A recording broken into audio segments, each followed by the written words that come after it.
Please, Ma, don't do this. Somebody please save me. The day Favor tried on her wedding dress, Rita didn't say a word. That's how Favor knew something terrible was coming. "You look beautiful, my daughter," her father Bernard said, his voice thick with emotion. He stood by the doorway of the small bedroom, watching as Favor adjusted the lace sleeves in the mirror. Rita sat on the edge of the bed, silent. Her fingers traced patterns on the bedspread, around and around, like she was drawing something only she could see. When Favor caught her eye in the mirror, Rita smiled, but her eyes stayed cold. Favor had learned to read those eyes over the past 2 years. Cold eyes with a smile meant Rita was planning something. Cold eyes with silence meant the plan was already in motion. "What do you think, Rita?" Bernard asked his wife, trying to pull her into the moment. He always did this, tried to force warmth where there was none. "It's a dress," Rita said flatly. Then she stood and walked out of the room. Favor's younger sister Clara came to stand beside her. "Don't let her ruin this day for you." "She ruins every day," Favor whispered back. "What's one more?" But it wasn't true, and they both knew it. This day was different. This was Favor's wedding dress fitting, and tomorrow she would marry Stanley and finally leave this house. Leave Rita. Leave the constant weight of being watched, measured, and hated for reasons she had never fully understood. Their mother had passed 3 years ago, and for the first year, it had been just the three of them, Favor, Clara, and their father Bernard. The house had been quiet with grief, but it had been theirs. Then Bernard met Rita at a church program, and within 6 months, she had moved in. Within a year, they were married. Rita seemed kind at first. She cooked their favorite meals, asked about their day, laughed at their father's jokes. But slowly, like water turning to ice, everything changed. It started with small things. Favor's clothes going missing from the washing line, her university textbooks disappearing only to turn up days later in strange places. Food she had saved for lunch somehow spoiled overnight, even in the refrigerator. When Favor tried to tell her father, Rita would cry. "I'm trying so hard to be a good mother to them, Bernard, but they don't want me here. They wish I was gone so their real mother could come back. I understand. I'm not offended." And Bernard, desperate to keep peace, would tell Favor to try harder, to be more understanding, to remember that Rita had lost people too, and she was adjusting just like they were. So Favor stopped complaining. She made herself smaller, quieter, more invisible. She spent more time at the university, at Stanley's family house, anywhere but home. Clara wasn't as patient. "She's a witch," Clara would say bluntly. "I don't care what Papa says. That woman hates us." "Hate is a strong word," Favor would reply, even though she felt it too. That thick, suffocating hatred that filled every room Rita entered.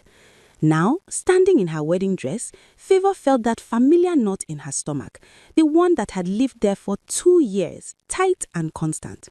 Tomorrow, she would marry Stanley. Tomorrow, she would be free. She just had to survive one more night in this house. That evening, Favor found Rita in the kitchen preparing dinner. The older woman was humming something, a tune Favor didn't recognize. It made the hair on her arm stand up. "Can I help?" Favor offered, trying to be polite. Rita didn't turn around. "No need. You are a bride now. Brides don't walk." The way she said bride made it sound like an insult. Favor started to leave, but Rita's voice stopped her. "Your mother was a bride once too." Favor froze. Rita never talked about their mother. Bernard had made it clear early on that the topic was off limits, too painful, too complicated. "I know," Favor said carefully. She wore a white dress too. Smiled for all those photos, thought she had won something special. Rita finally turned around and her face was strange. Not angry, not sad, just empty. But being a bride is the easy part. It's being a wife that shows you who you really are. "I should go help Clara," Favor said, backing toward the door. "Tomorrow is a big day," Rita continued, as if Favor hadn't spoken. "So many things can happen at a wedding. So many things people don't expect." "What do you mean?" Rita smiled that cold smile again. "Nothing, my dear, nothing at all. I'm just saying that life is full of surprises, good and bad. We never know which one we'll get." Favor practically ran from the kitchen. She found Clara in their shared bedroom, and when she told her about the conversation, Clara's face went tight with worry. We need to be careful tomorrow, Clara said. Very careful. Don't eat or drink anything Rita gives you. Don't let her near you if you can help it. You are being paranoid, Favor said. Am I? Clara pulled out her phone and showed Favor a search history. I've been researching about stepmothers who harm their stepchildren, about women who can't stand to see other women happy. Favor, the stories I've read, some of them are so similar to what is happening here. Rita is mean. She's not violent. How do you know? Clara's voice was fierce. How do you know what she's capable of? She's been getting worse for months, ever since Papa started talking about your wedding, started saying how proud he is of you, how you're making something of yourself. Rita's face goes dark every single time. Favor wanted to argue, but she couldn't, because Clara was right. Rita had gotten worse. The comments had become sharper, the accidents more frequent. Just last week, Favor found rat poison spilled on her side of the bathroom counter. Rita said she had been trying to set traps and accidentally knocked the container over. But the bottle was opened carefully, the poison placed exactly where Favor's toothbrush usually sat. One more day, Favor whispered. Then I'll be Stanley's wife living in his family house. Rita won't be able to touch me anymore. Clara didn't look convinced, but she nodded. One more day. We can make it through one more day. That night, Favor lay awake listening to the sounds of the house settling. She heard her father's soft snoring from the master bedroom, heard Clara's steady breathing from the other side of their room, and somewhere in the house, she heard footsteps, soft footsteps, pacing back and forth, back and forth. Rita was awake too, and somehow that was the most frightening thing of all. Favor woke up to screaming. She bolted upright in bed, heart pounding, and found Clara standing by their closet with tears streaming down her face. "They're gone," Clara said, her voice shaking. "Your wedding shoes, they're gone." For a moment, Favor couldn't process the words. Then she stumbled out of bed and looked for herself.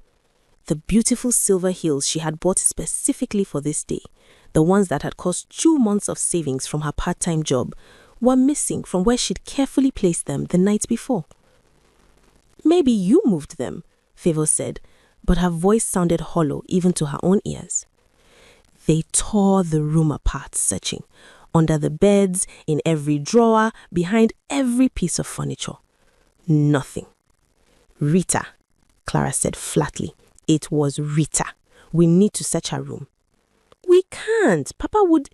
"I don't care what Papa would do." Clara's voice cracked. "It's your wedding day, Favor. Your wedding day, and this woman is still trying to ruin it." But they didn't need to search Rita's room. When Favor went outside to check the veranda, she found them. Her shoes were in the dustbin by the pit, covered in old food and dirty water. One heel snapped clean off. Favor stood there, staring at them, and something inside her went very quiet and very cold. This wasn't just meanness anymore. This was something else, something darker. Clara appeared beside her and gasped. "That witch! That absolute witch!" "Don't call her that, where Papa can hear," Favor said automatically, but her voice sounded like it was coming from far away. They managed to find another pair of shoes, plain white flats, that didn't match the dress but would have to do. Bernard never noticed. He was too busy fussing over the timing, over the car decoration, over 100 small details that suddenly seemed so insignificant. Rita came out of her room dressed in white. Pure white. A white dress to someone else's wedding. Bernard stared at her. "Rita, you can't wear white to a wedding. It's disrespectful to the bride." "Is it? Oh, I didn't know. But I'm already dressed and we're running late. I'll change next time." There was nothing Bernard could say without causing a scene and making them even later. So Rita came to the wedding in white, and Favor felt every auntie's disapproving stare like needles in her back. The church was packed. Stanley's family had come out in full force. His parents, his siblings, his aunties and uncles and cousins. Favor's side was smaller. Just her father, Rita, Clara, and a few family friends who had known her mother. When Bernard walked Favor down the aisle, his hand was shaking. "Are you sure about this?" he whispered suddenly. The question shocked her. "What?" "Are you sure you want to get married? You're so young. You could wait. Finish your master's degree first. I could pay for it, you know. You could stay home a bit longer." "Papa, I'm 23 and I love Stanley." I know. It's just trailed off, and Favor realized with a cold certainty that Rita had put these doubts in his head, had probably been whispering to him for weeks about how Favor was too young, too naive, making a mistake. "I'm sure," Favor said firmly. Stanley stood at the altar waiting for her, his face bright with joy. Next to him was his best friend Lawrence, and behind them the pastor waited with his Bible open. Everything looked exactly like she dreamed it would, except for Rita sitting in the front row in her white dress, watching Favor with those cold, cold eyes. The ceremony began. Favor tried to focus on the words, on the promises she and Stanley were making to each other, but her mind kept drifting to Rita's face, to those shoes in the dustbin, to the footsteps she'd heard pacing last night.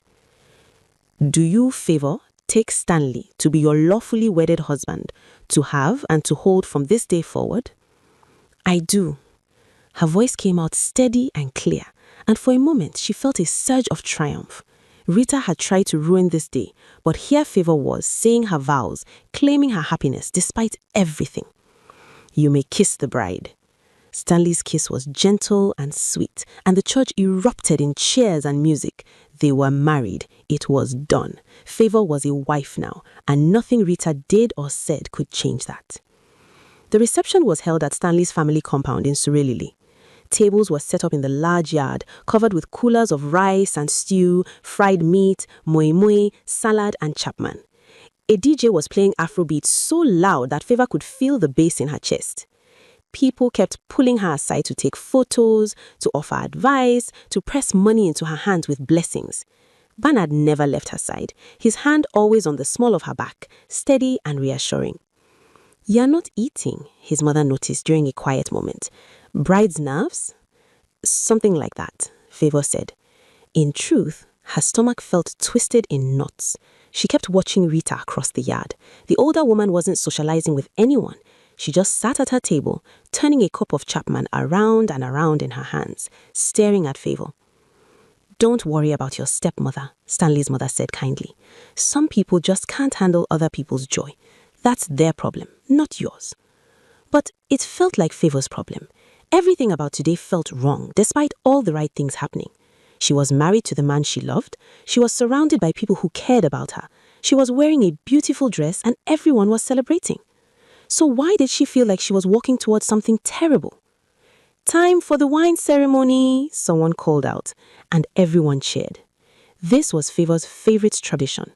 The bride would carry a cup of palm wine through the crowd, and the groom would have to find her and drink from the cup with her.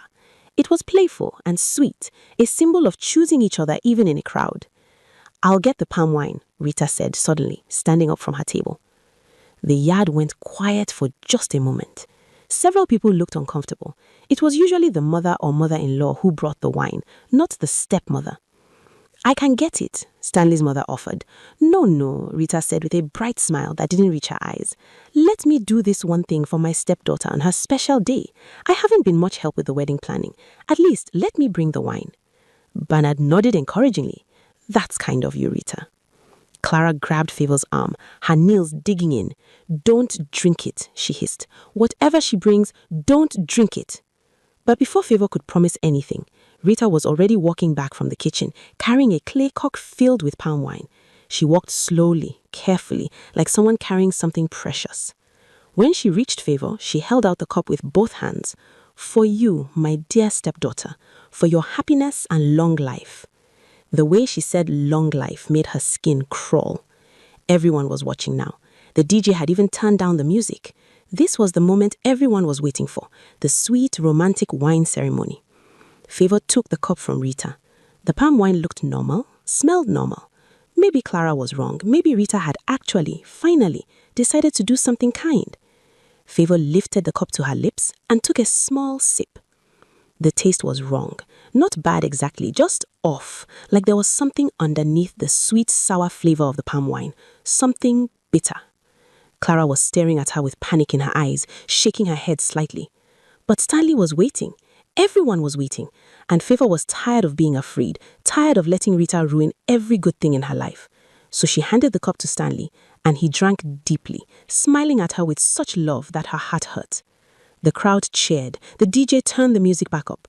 People started dancing again. and Favor felt the world start to tilt. Something was wrong. Favor knew it within minutes. The reception swirled around her like a carousel spinning too fast.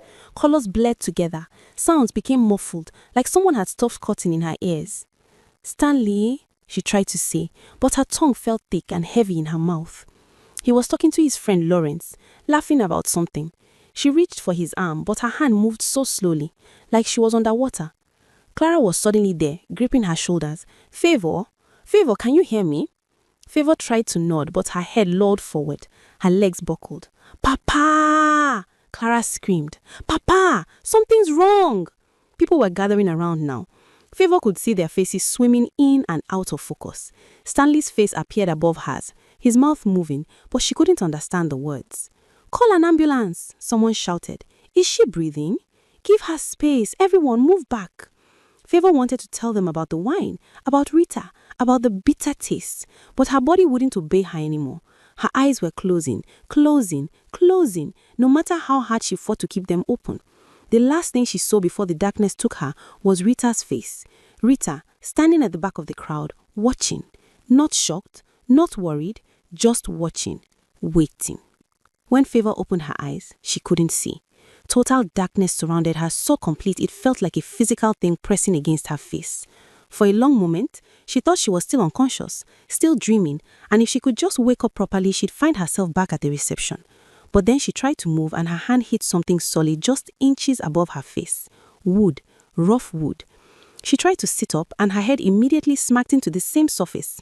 Her arms were pinned at her sides in a narrow space. When she tried to stretch her legs, her feet hit a wall.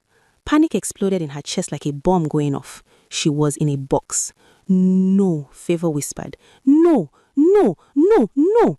She pushed against the wood above her and it didn't move. She shoved harder, using all her strength, and felt splinters digging into her palms. The wood was solid, sealed tight. "Help!" The scream tore out of her throat. "Somebody help me! I'm in here! I'm alive!" She pounded on the lid with her fists, kicked with her feet, thrashed like a fish caught in a net. But the box, the coffin, her mind supplied helpfully. "That's what this is. This is a coffin. This is a coffin," didn't budge. How long had she been unconscious? What had happened at the reception? Favor forced herself to stop moving, to breathe, to think. The wine. Rita had drugged the wine with something that made her seem like she had passed. They thought she was gone. They buried her. Rita buried her alive. The full realization hit her like a physical blow. She screamed again, long and loud, until her throat was raw and her voice cracked. But no one came, no one answered. Because she was underground, 6 feet under, in a cemetery somewhere in Lagos, and everyone who loved her thought she was gone. Stanley thought she was gone. Clara thought she was gone. Her father, Bernard, who was too weak to stand up to Rita, too desperate for companionship to see what his new wife really was. Had he cried when they buried his daughter? Had he finally realized what he'd brought into their home? Favor's breath was coming too fast now, shallow gasps that made her chest hurt. The air in the coffin was already starting to feel thin, used up. How much oxygen did she have? Hours? Minutes? She forced herself to slow down, to breathe deliberately, in through her nose, out through her mouth. In, out, in, out. Think, Favor, think. Her phone, where was her phone? She patted her dress frantically, but there was nothing. They'd probably removed it before the burial, before they put her in here. She tried to remember everything she knew about being buried alive. It was a fear that haunted her culture. Old stories about people waking up in graves, scratching at the wood until their fingers were bloody stumps. She'd always thought they were just tales meant to scare children. Now she was living that nightmare. The wood above her was solid, probably 6-inch planks nailed together. Above that would be 6 feet of earth. Even if she somehow broke through the coffin lid, how would she dig through all that soil? It would just pour down on top of her, suffocating her. Favor felt tears sliding down her temples into her hair. She was going to perish here, in this box, in the dark, alone. "Mama," she whispered. "Mama, if you can hear me, if you're somewhere watching, please help me. Please, I don't want to pass like this." The darkness pressed down on her from all sides. She could hear her own heartbeat loud and fast in her ears, could hear her breathing, ragged and panicked. Those were the only sounds in her entire world now. Time passed. How much? She couldn't tell. 5 minutes? An hour? In the absolute darkness, with nothing to mark the passage of time, minutes felt like hours and hours felt like days. Favor's mind started to drift, to wander strange paths. She thought about her mother's funeral 3 years ago, how they had lowered the casket into the ground, and Favor had wondered if her mother was comfortable down there. It had seemed like such a childish thought at the time. Now she understood. Now she knew what it felt like to be in that darkness, and it was worse than anything she could have imagined. She thought about Stanley, about their wedding night that would never happen, about the children they talked about naming, 2 boys and a girl they decided, about the little house they planned to rent once they saved enough money. All of it gone now, all of it stolen by a woman whose jealousy was so deep, so consuming, that she'd rather see Favor in a grave than married and happy. Why did Rita hate her so much? What had Favor ever done except exist? Maybe that was enough. Maybe Rita was the kind of person who couldn't stand to see anyone else have something good, especially not her stepdaughter, especially not the daughter of the woman Bernard had loved before Rita came along. Favor's breath was getting tight now. Whether from lack of oxygen or pure panic, she couldn't tell. Both, probably. She closed her eyes, not that it made any difference in the pitch-black darkness, and tried to pray, but the words wouldn't come. Just one thought repeating over and over. I don't want to perish. I don't want to perish. I don't want to perish. Above her, 6 feet of earth separated her from the world, from the sun, from air, from life. And down here in the darkness, Favor waited for the end. Stanley had not eaten in 2 days. He sat in his mother's living room while people came and went, offering condolences and prayers and meaningless platitudes. His mother kept trying to get him to take soup. His friends kept texting him messages of support. Bernard had called 3 times, sobbing apologies that Stanley couldn't bring himself to listen to. None of it mattered. Favor was gone. Except something kept nagging at him, a splinter in his mind that he couldn't dislodge. It was so sudden, he said aloud to no one in particular. Lawrence was sitting nearby and looked up. What? Favor. She was fine one moment and then... Stanley shook his head. People don't just collapse like that at 23 years old, not without a reason. The doctor said heart failure, Lawrence said quietly. Sometimes these things just happen. But she had a physical exam 2 months ago for the wedding. Everything was perfect. Stanley had been there when she got the results. He remembered Favor laughing, waving the paper at him. See, your wife is going to be around for a long time. Your wife. She'd called herself his wife even before the ceremony, trying out the word, getting used to it. And now she was gone before they'd spent a single night together. Something was wrong with that wine, Stanley said suddenly. Lawrence straightened. What do you mean? The palm wine during the ceremony. Favor took a sip and I drank from the same cup, but I was fine. She was the only one who... He stopped. Who brought the wine? The stepmother, Lawrence said, his face darkening. That woman in the white dress, Rita. Stanley stood up so fast his head spun. Where is Clara? I need to talk to Clara. They found her outside, sitting on the wall surrounding the compound. Her eyes were red and swollen from crying, but when she saw Stanley, something fierce came into her face. It was Rita, Clara said, before he could even ask. It was Rita. The wine was drugged. I told Favor not to drink it, but she did anyway, and... Her voice broke. The wine, Stanley repeated slowly. Rita brought poisoned wine to the ceremony. Not poison exactly, something that made her look like she passed. But what if she's not? Clara grabbed Stanley's arm. What if she's not really gone? What if Rita used something that just makes you seem that way? Clara, that's... Stanley stopped, because it wasn't impossible. He'd heard stories, old stories about women in comas being pronounced gone, about people waking up in morgues. In Lagos, where the heat was brutal and burials happened quickly, mistakes could be made. Had anyone actually checked Favor properly, or had everyone just assumed? When was the burial? Stanley asked, his heart starting to pound. Yesterday. They said it had to be fast because of the heat. Yesterday. Favor had been in the ground for less than 24 hours. We need to go to the cemetery right now. Papa will never agree to dig up the grave, Clara said. He will say we are being disrespectful, that we need to let her rest. Then we won't tell him. Lawrence was already pulling out his phone. I'm calling Thompson and Gideon. We're going to need help. 30 minutes later, 5 men stood at the cemetery gates with shovels borrowed from Thompson's construction site. The caretaker tried to stop them. "You can't dig up a grave. There are procedures, permits." Stanley pulled out a wad of cash and thrust it at the man. "We'll pay, whatever it costs. Just open the gate." Money talked in Lagos. It always did. The caretaker looked at the bills, looked at Stanley's desperate face, and stepped aside. The sun was setting as they reached Favor's grave, turning the sky the color of wounds. The earth was still loose, easy to identify among the older graves with their weathered markers and settled soil.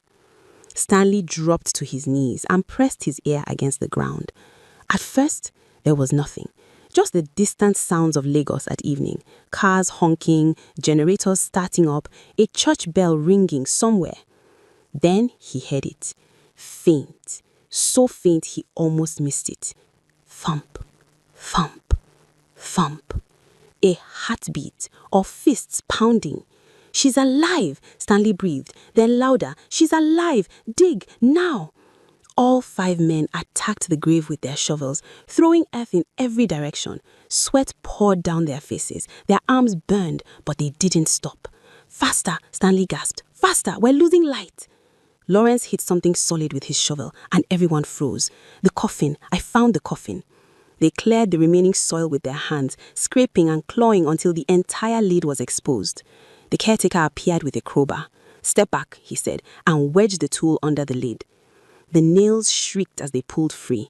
The lid lifted, and there was Favor. Her white dress was torn and filthy. Her hands were bloody, fingernails broken from scratching at the wood. Her face was pale and covered with dirt and sweat. For one horrible second, Stanley thought they were too late. Then her chest moved. A shallow breath. Another. "Favor!" Stanley reached in and lifted her out, cradling her against his chest. Her skin was cold, but her heart was beating.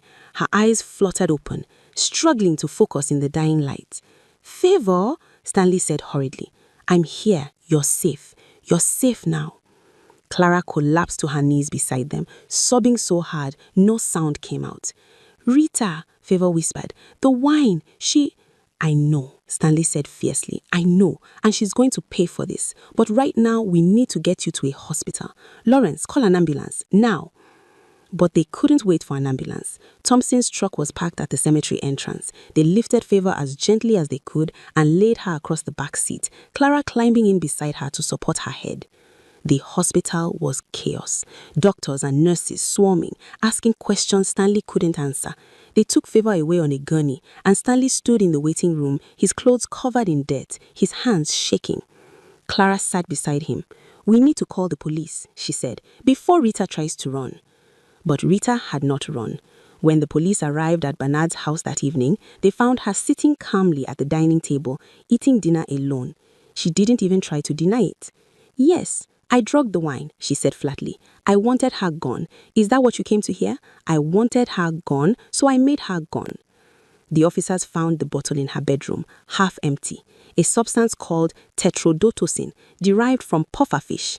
In the right dose, it could slow the body's functions to nearly nothing, heartbeat imperceptible, breathing so shallow it was undetectable.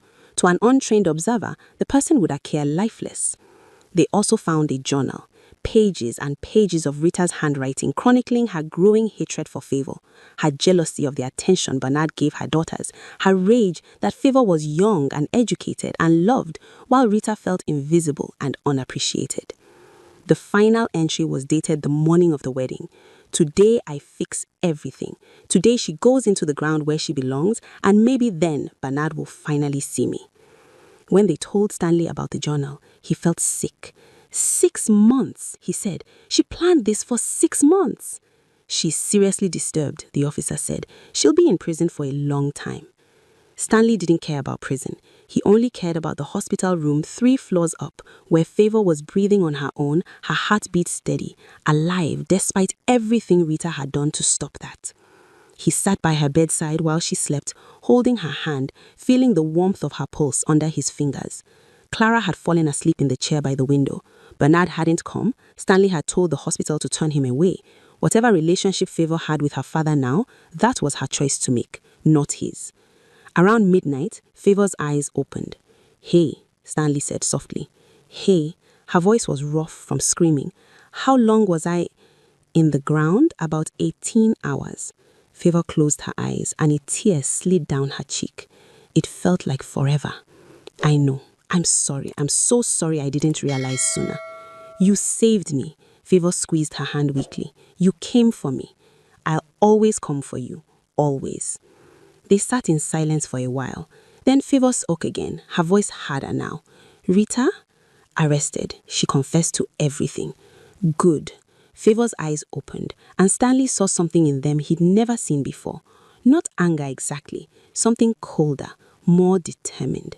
She tried to bury me, Favor said quietly, but I'm still here, and I'm going to make sure everyone knows what she did. The trial lasted 3 weeks.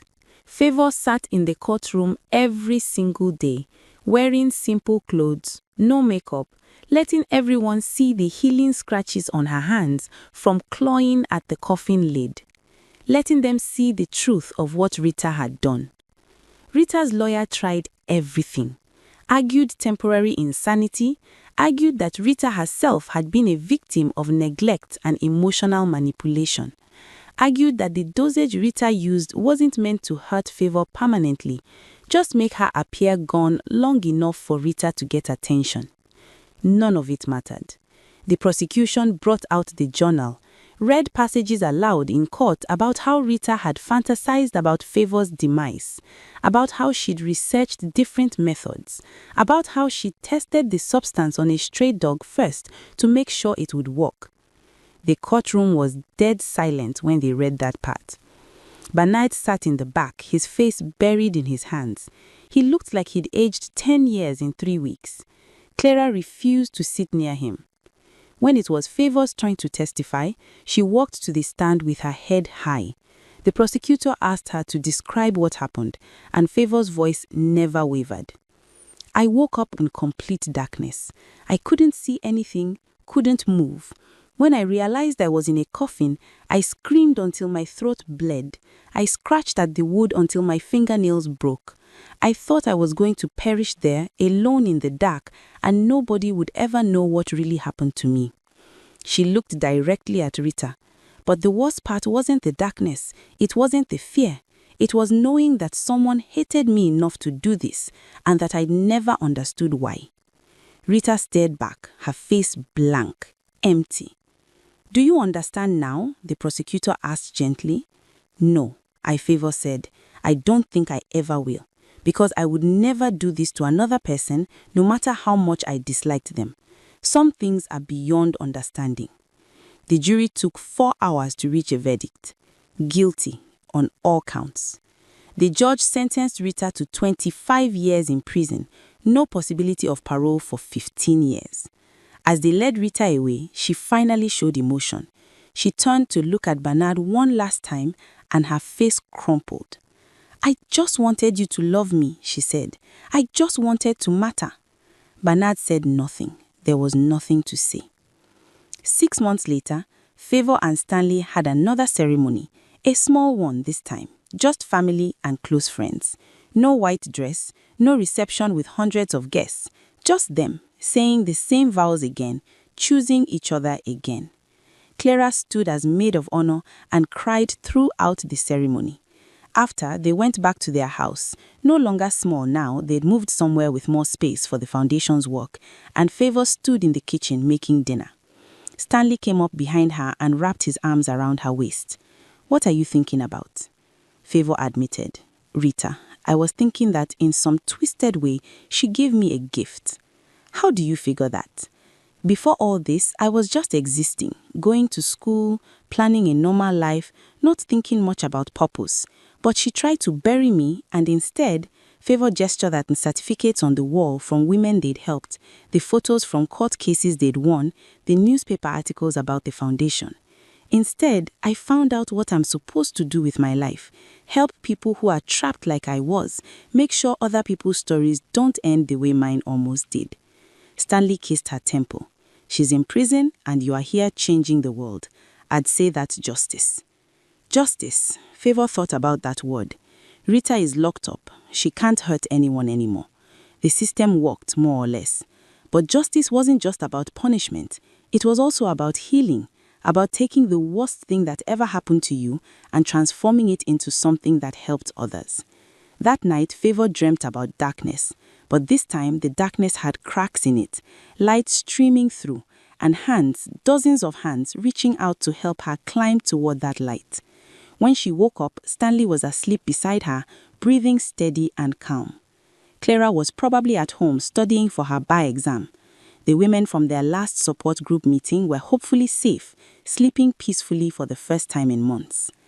And Rita was in a cell with 15 more years to think about what she'd done.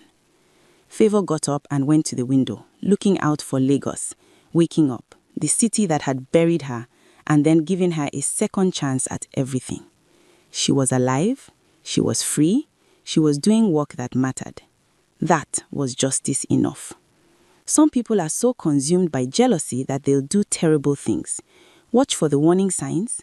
Trust your instincts. If this story moved you, subscribe to the channel. Share it with someone who needs to hear it.